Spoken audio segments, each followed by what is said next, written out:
Hey guys. Now, you, you probably heard me say about the whole using ink and then doing kind of like a watercolor aspect to get tones in the last day.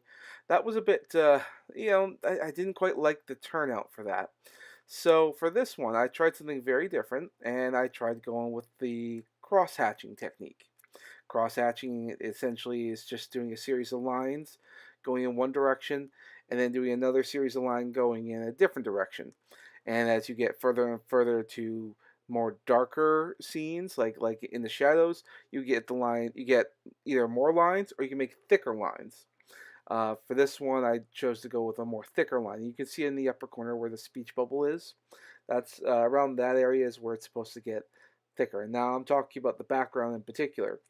But I also use cross hatching in other things like on the skin, on the person to give an emphasis on the color. Like there's a fire going on. The Ugandan knuckles is getting roasted, which is should be as obvious to everyone by now. And so the goal was to try and emphasize on that. Now, when we get closer to light things, we space out the cross hatching and we add fewer and fewer and fewer of it as we get closer and closer to the light.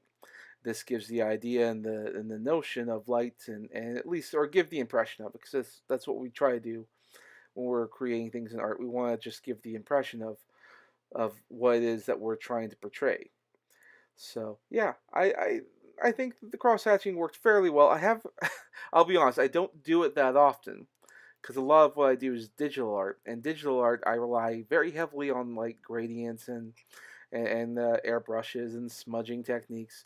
But it's good to go back to basics, and for me, that's what a lot of the Inktober thing is it going back to the basics, relearning some of the simplistic things of like cross hatching and comic book illustration, which a lot of this you can do for that.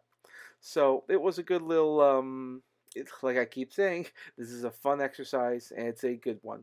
It brings you back to your roots. At least that's what it is for me, because like I said, I do a lot of digital work. Well, that's it for now. I'll talk to y'all tomorrow for the next Inktober. Bye.